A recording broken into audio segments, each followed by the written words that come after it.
Y hoy en la tercera parte y final vamos a abordar el tema que de alguna u otra forma concluimos la semana pasada. Ante todo, allí en Filipenses 3, por si usted lo tiene abierto, quiero dar la bienvenida a todos nuevamente que están conectados a la palabra a través de Facebook y a través de YouTube. Llamados a tener comunión con Cristo. Esto fue lo que finalmente gobernó la vida del apóstol Pablo. El conocer a Cristo. Filipenses 3:8 lo dice. Y ciertamente, aún estimo todas las cosas, diga conmigo todas las cosas son todas las cosas. Y Pablo estima, ciertamente, dice, aún estimo todas las cosas como pérdida por la excelencia del conocimiento de Cristo. Dos cosas pone en la balanza, todas las cosas, cuando dice todas las cosas, es todo, versus en la balanza lo que significa el conocimiento de Cristo, cuyo luego lo explica de manera más explícita, dice, ¿qué es este conocimiento? Jesús, mi Señor, dice, por amor del cual lo he perdido todo y lo tengo por basura para ganar a Cristo y ser hallado en Él, no teniendo mi propia justicia, que es por la ley, sino la que es por la fe de Cristo, la justicia que es de Dios por la fe. Dame un segundito, por favor.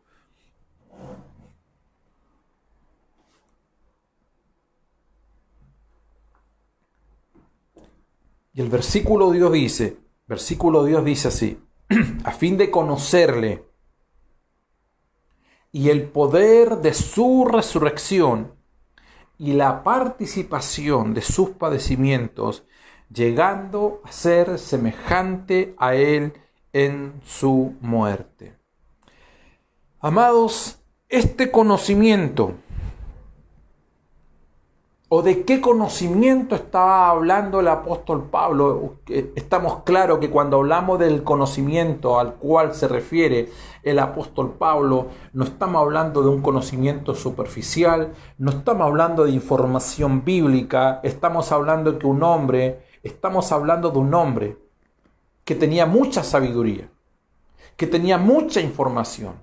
Él era fariseo de fariseo, discipulado a través de un gran mentor como lo fue Gamaliel, venía de la tribu de Benjamín, celoso guardador de la ley, circuncidado al 8º día. Todo eso que estamos diciendo tiene relación con el liderazgo que él tenía en la religión judía.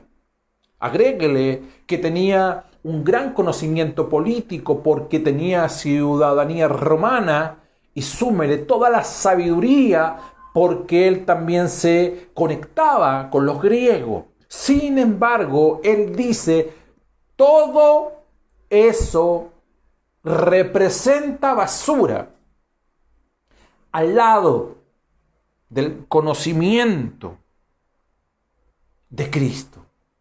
Y fue ese conocimiento de Cristo lo que llevó a Pablo finalmente a esa pasión, esmero, deseo de seguir adelante en función o en base a sus convicciones, más allá que aquello finalmente le significó la muerte.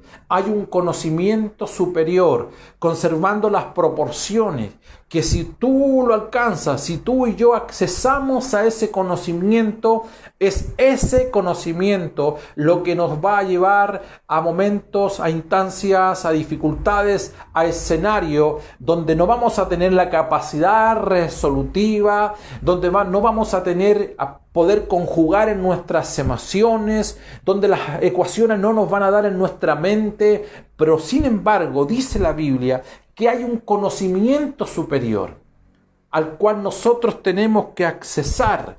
Habla de conocer, no habla de sentir. No es sentir, es conocer. No habla de que yo sentí, no, es el conocimiento que tiene el apóstol Pablo, va más allá del sentir. Hay momentos que usted no va a sentir absolutamente nada. Hay momentos que no vas a sentir a Dios. Hay momentos que no vas a sentir deseos de alabarle, ni de glorificarle, ni de levantarte por las mañanas. Hay momentos que las emociones van a quedar absolutamente aniquiladas, anuladas ante dificultades, adversidades, momentos de sufrimientos, aflicciones, momentos complejos que toda persona vive o ha vivido. Pero dice la Biblia que la necesidad de Dios de accesar a nosotros, porque Él no habita a nosotros y nosotros le habitamos a Él, es más grande la necesidad de Dios de estar con nosotros que la misma necesidad nuestra de estar con Él. Nuestra capacidad no alcanza, es limitada para lograr comprender lo que Dios en su esencia, en su plenitud, añora para nuestras vidas. Si tu necesidad es grande, el tamaño de la necesidad de Dios excede tu necesidad. ¿Por qué? Porque Él lo es todo y lo llena todo. A Él no le falta nada, nada le supera. A Dios le sobra todo lo que a mí me falta y a mí me falta todo lo que a Dios le sobra. Dios es un Dios abundante. Él tiene abundancia de gozo, abundancia de amor. Es la esencia del amor que se expresa en la paz que requieres, en el amor que requieres. Él lo es todo. Todo lo que a mí me falta, a Él le sobra. ¿Cuántos dicen amén esta mañana? Bendito sea el Señor. El apóstol Pablo dice que nosotros fuimos llamados a Cristo. No fuimos llamados para hacer algo para Cristo, sino fuimos llamados a Cristo, a estar en Cristo. Eso es profundo lo que estamos conversando. Sin duda que es profundo. Estamos tan familiarizados con la doctrina. Estamos tan familiarizados con información que todavía nos falta tanto en cuanto a accesar a la revelación de lo que significa estar en Cristo y que hemos sido llamados para estar en una persona. No pertenecemos a una religión. No pertenecemos a una doctrina. Nosotros estamos incorporados a una persona. Y aquel que está en esa persona, la cual es Cristo, nueva criatura es, y las cosas viejas pasaron, he aquí todas son hechas nuevas. Entonces, nosotros fuimos llamados a Cristo. Por favor, familiarícese con aquello. Porque esto del llamado de Dios a tener comunión con Él es de tremenda importancia. Porque este llamado responde a ¿qué dice la Biblia? A un eterno propósito. Lo dice Romanos capítulo 8, verso 28. Y dice, y sabemos que aquellos que aman a Dios, todas las cosas le ayudan a bien. Y esto es a los que conforme a los que conforme a su propósito han sido llamados. Porque a los que antes conoció, también los predestinó para que fuesen hechos conformes a la imagen de su Hijo, para que Él sea el primogénito entre muchos hermanos. Y a los que predestinó, a estos también llamó. Y a los que llamó, a estos también justificó. Y a los que justificó, a estos también glorificó. Todo es pasado. Todo tiene que ver con la eternidad, que nos conoció en la eternidad, que nos predestinó en la eternidad. Dice que nos llamó en la eternidad, que nos justificó en la eternidad y nos glorificó. Vale decir, todo esto, escucha por favor, todo esto responde a algo que estaba planificado en la eternidad, algo que Él en su diseño lo planificó. Tú no te convertiste, tú no naciste en Cristo el día que fuiste a esa congregación y un predicador te hizo pasar adelante y oró por ti. Tú dirás esta mañana, y por favor no estoy en contra, creo que no quiero contradecir el contexto, solamente que me entiendas o tú logres comprender con una visión celestial qué significa el llamado eterno conforme al propósito del Señor. Tú y yo respondemos a un diseño eterno que está antes de la fundación del mundo, solo que en el tiempo Dios lo inserta para poder explicar todo este hecho que nuestra mente, dice el apóstol Pablo, son cosas inefables muchas veces, donde no están los códigos, poder narrar todo lo que significa el misterio de Cristo. Y cuando digo el misterio de Cristo, digo porque tú y yo estamos insertos en la persona de Cristo. Eres mucho más importante de lo que crees, de lo que has estimado de ti misma, de ti mismo. Quizás, por favor, escucha esto. Tu autoestima está baja en este momento. Estás en una casa donde te maldice, donde hay maltrato psicológico en palabra, donde te insultan a menudo. Sin embargo, debo decirte esta mañana y abrázate y amárrate a esta palabra. A ti no te llamó el pastor de tu iglesia, a ti no te llamó el evangelista de turno, a ti te llamó el Señor antes de la fundación del mundo, y esto evidentemente que es un golpe a nuestro ego, porque no se trata de nosotros. El día que yo conocí al Señor, tú no conociste al Señor, Él te conoció antes de la fundación del mundo. Por lo tanto,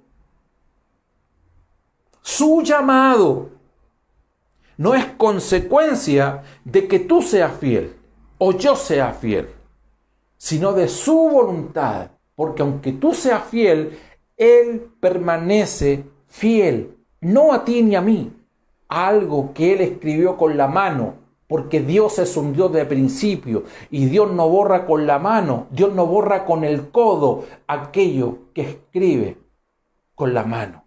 No se trata de que te portes bien necesariamente, nosotros no nos portamos bien para alcanzar el cielo, sino porque Dios nos salvó en su gracia. Es evidente que aquello nos lleva en la expresión del carácter de Cristo a portarnos bien. No me porto bien, no hago buenas obras para alcanzar el cielo, sino porque ya hemos alcanzado el cielo. Aquello se expresa en buenas obras en nuestro día a día. Amamos porque Él nos amó primero. Somos personas de paz porque Él es la paz. Hacemos bondad porque Él es bueno con nosotros. No sé si me estoy explicando esta mañana. No se trata de que tú te portes bien, simplemente yo me porte bien.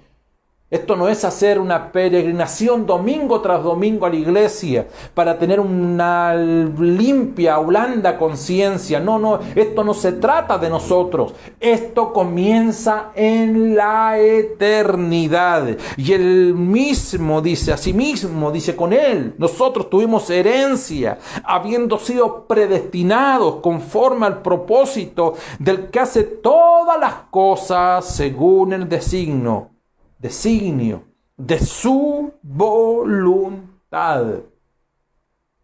En Él, asimismo, tuvimos herencia, habiendo sido predestinados conforme al propósito del que hace todas las cosas según el designio de su voluntad.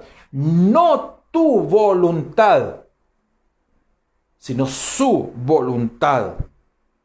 Lo que Pablo está narrando acá, o está diciendo, que fiel es Dios, por el cual fuiste llamado a la comunión con su Hijo Jesucristo. Oh, esto es tremendo. Por lo tanto, lo que el apóstol Pablo le está diciendo a los corintios allí es lo siguiente. Le está diciendo, el llamado no comienza con ustedes. El llamado comienza con el Señor. Amado, hemos hablado de diseño todo este tiempo. Hemos hablado de propósito todo este tiempo. Hemos hablado de un diseño y un propósito eterno. Todo Dios lo comienza o lo comenzó en la eternidad. Esa es la primera visión que nosotros tenemos.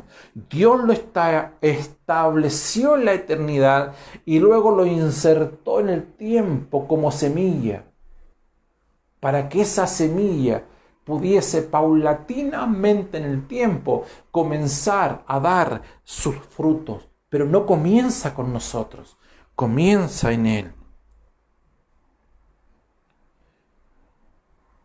Tiene su génesis en la eternidad. Y usted y yo somos participantes de algo que Dios ya lo tenía propuesto para nosotros. ¿Y qué es aquello? ¿O cómo es? Es que a través de la historia, desde Génesis en adelante, Dios comenzó a través de hombres y mujeres a mostrar matices, pequeñas imágenes, sombras, pequeñas cosas. ¿Y por qué pequeñas cosas? Porque el hombre no tenía, si usted y yo tenemos problemas, hoy, con todo lo que tenemos, con todos los mensajes que hemos oído, a todos los seminarios que hemos asistido, a todas las escuelas que hemos estado expuestos a la palabra, a través a todos los ministros y ministerios en los cuales hemos transitado y se nos ha ministrado palabra.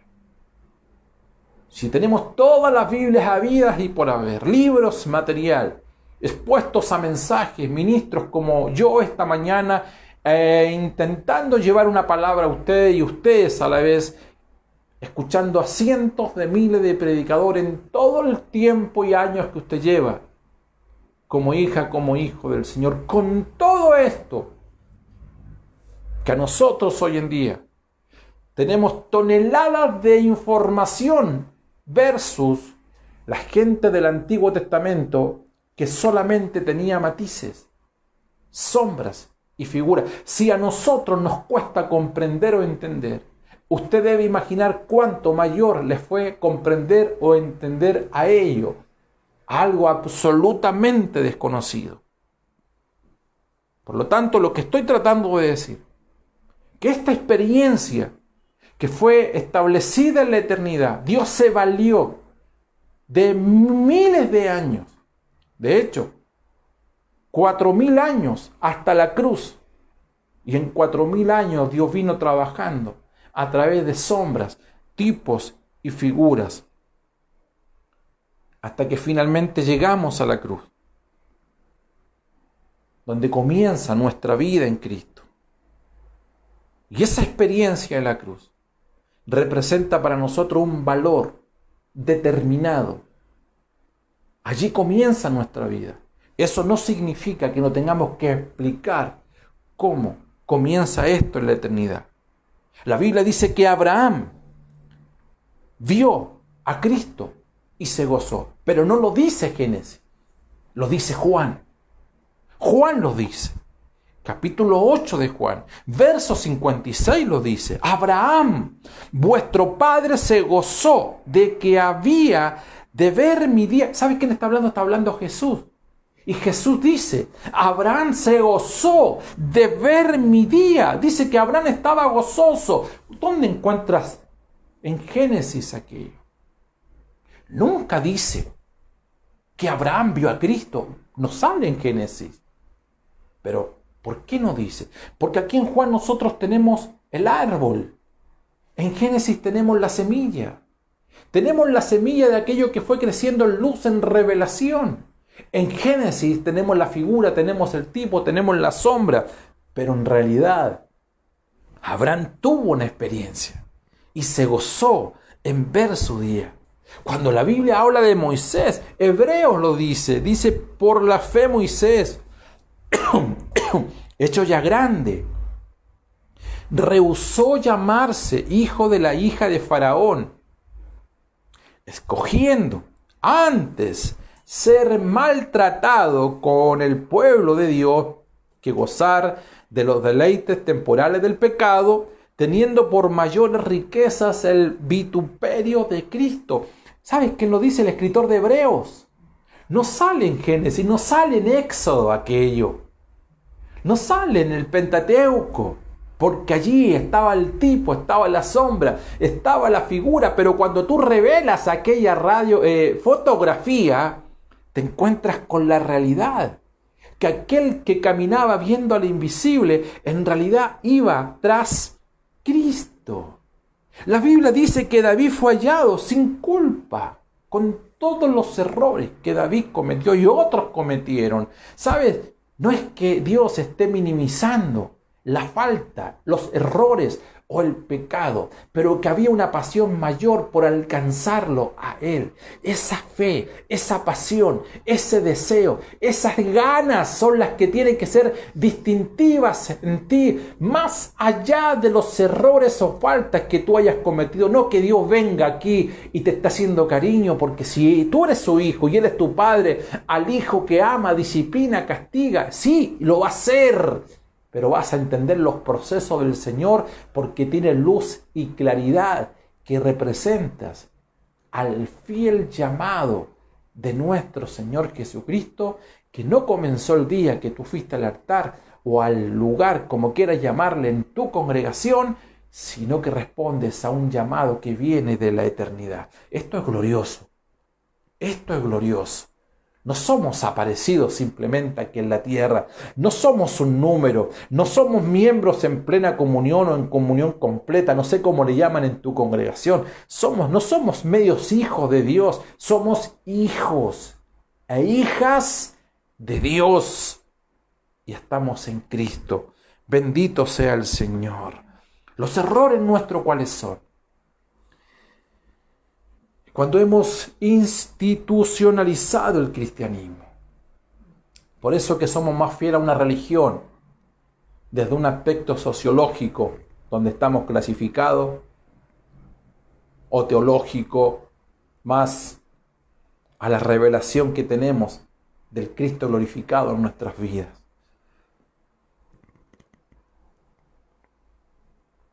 Estamos más preocupados de nosotros mismos, haciendo cosas, desgastándonos, construyendo nuestros propios reinos. Y cada cual tiene su propio reino. Reinos más pequeños, reinos más grandes. ¿Cómo se identifica un reino cuando buscamos nuestros propios intereses? Pero todo lo hacemos para el Señor. Entre comillas. Entre comillas. Todo lo que levantamos en nuestro propio nombre, siempre vas a escuchar que se dice, pero todo esto lo hacemos para honra y gloria del Señor. Cuando la verdad a los únicos que enaltece es al hombre, es a las congregaciones locales, es a los imperios religiosos. Desarrollamos teorías, le ponemos nombre a los ministerios. Bien, usted dirá, pastor, y usted también. Todos hemos cometido errores, pero yo quiero repetir algo que de manera insistente lo he dicho durante todo este tiempo y quizás por muchos meses. Amados, cada uno de nosotros responde a la luz que tiene día a día en Cristo. ¿Me explico bien? Cuando decimos que Dios pasó por encima de los errores de David, de Noé, de Abraham, de Moisés, la Biblia menciona los errores. La Biblia no los tapa, como Dios tampoco tapa ninguno de nuestros errores, de nuestras faltas que hemos cometido. Ahí están. Allí están. Pero hoy día tenemos luz y por eso que la gracia de Dios es mayor, porque comprendemos el propósito, pero somos responsables de la luz que hoy cada uno de nosotros tiene. ¿Estoy diciendo acaso, pastor, que no hay que trabajar, hay que hacer todo lo que hay que hacer y seguir haciendo muchas de las cosas que estamos haciendo?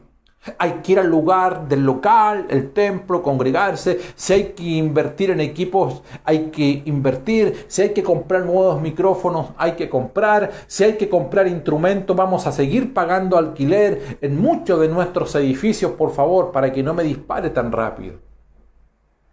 Pero nunca olvidemos algo. Estamos llamados a tener comunión con Cristo. Y cuando hablamos de Cristo, hablamos de un organismo. No estamos hablando de una organización, y no puede ser que la organización obstruya, inhabilite, pisotee, no deje avanzar, le quite el oxígeno al organismo. Lo que quiero decir es que en la medida que estemos creciendo y estemos madurando en Cristo, es evidente que a mayor luz tendremos mayor revelación de lo que es tener el llamado a la comunión con el Hijo. Y eso lleva a un cambio de chip. ¿Cuál es el primer cambio de chip? Porque nuestra posición cambia. ¿Y qué implica cuando nuestra posición en Cristo cambia? Número 1. Hay un cambio en la economía. ¿Qué significa economía? En la administración del reino. ¿Qué significa eso? Entendemos lo que significa estar en un nuevo pacto, que no es de la letra, sino es el nuevo régimen del Espíritu. Lo segundo, hay un cambio de mentalidad.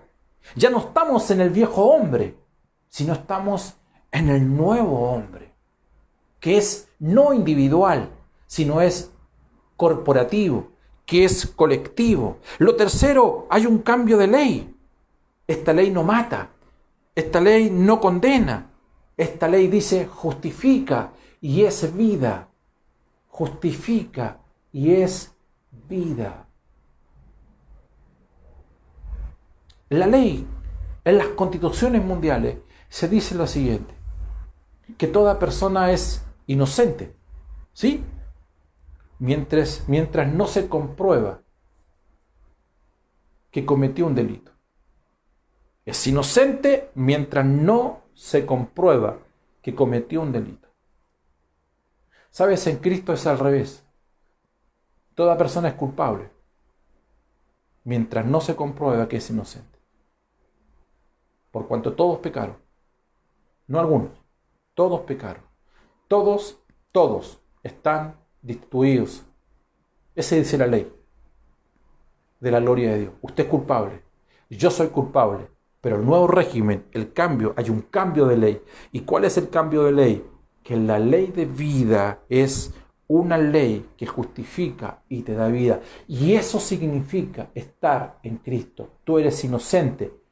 Toda tu culpabilidad, todos tus delitos, porque tú eres culpable, pero la cruz es la evidencia, es decir, es el argumento y la evidencia pública. Allí está, dice que lo exhibió públicamente, que tú eres inocente.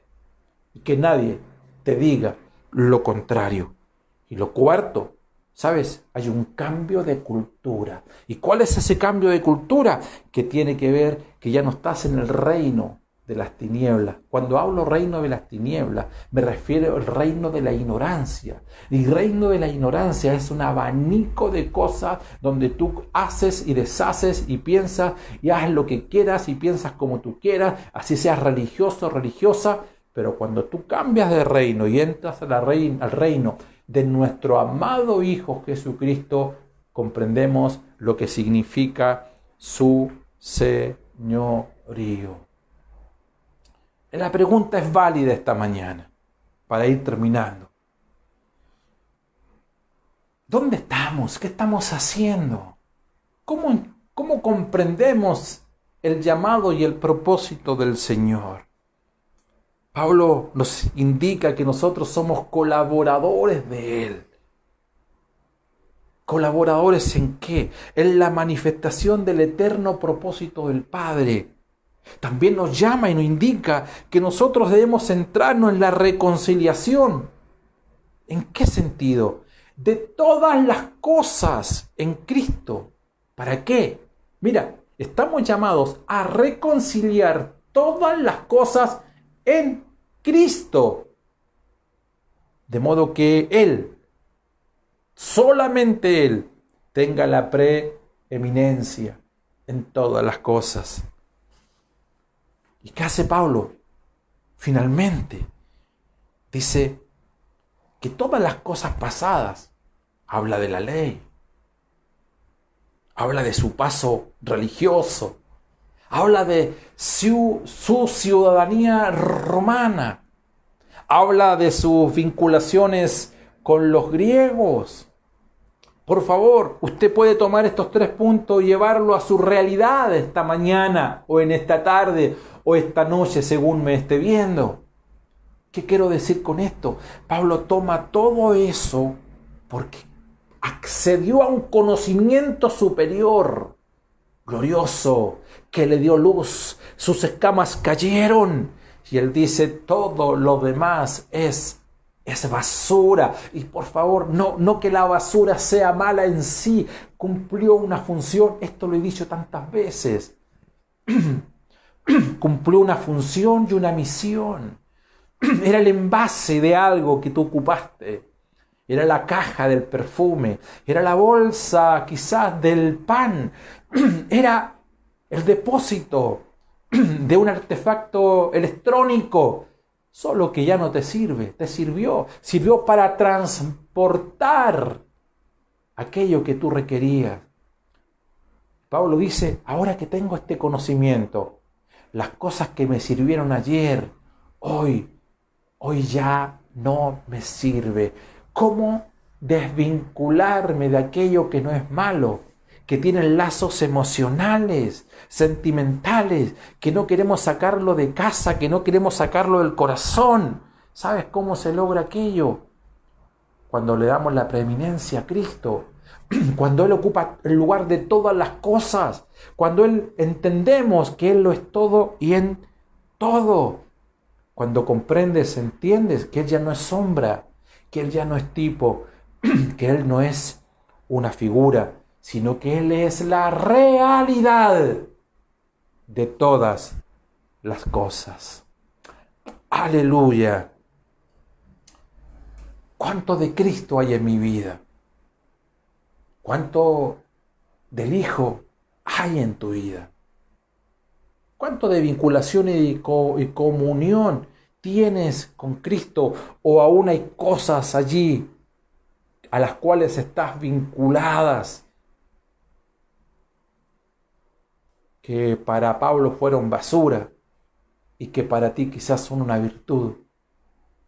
Que para Pablo fueron basura y para ti siguen siendo un medio de transporte que están conduciéndote a lugares donde Dios a esta altura no quiere más que tú vayas. No porque esos lugares sean malos, quizás algunos necesitan aquel depósito, aquella basura que tú tienes, porque es el medio de transporte de algunas cosas que otras personas requieren y necesitan. Pero alguien que quiere acceder a la plenitud, al mayor conocimiento del Hijo, comienza a renunciar y comienza a dejar atrás cosas que ayer me parecían gloriosas, favorables, importantes, hoy son basuras. Bendito sea el nombre del Señor.